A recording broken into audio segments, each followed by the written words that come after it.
ఈరోజు ఏదైతే కాంగ్రెస్ ప్రభుత్వం అనేక సంక్షేమ పథకాలు చెప్తున్నది, నోటికి వచ్చినట్టు ఏది నోటికి వస్తే అది వాగ్దానం ఇస్తున్నారు.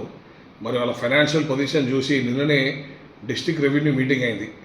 పొన్నం ప్రభాకర్ గారి ఆధ్వర్యంలో మీటింగ్ జరిగింది. మరి అధికారులు అందరూ కూడా ఏ విధంగా అయితే వాళ్ళకి కావాల్సిన ఫైనాన్షియల్ రిసోర్సెస్ వాళ్ళ ఆర్గనైజేషన్ లేవు, మేము ఇంచుమించు దివాలా తీసిన పరిస్థితి అని చెప్తా ఉన్నారు.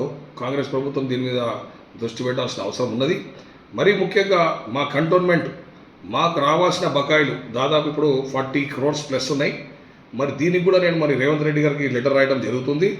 మరి తొందరగా వెంటనే దీన్ని చెల్లించి ఇక ముందు గతంలో ఏదైతే తెలంగాణ ఫార్మేషన్ కన్నా ముందు ఏదైతే ఉండేనో మాకు ఇక్కడ సబ్ రిజిస్టర్ ఆఫీస్ నుంచి డైరెక్ట్గా మాకు ఫండ్స్ రూట్ చేసేటట్టుగా మేము ఆయన డిమాండ్ చేస్తున్నాము.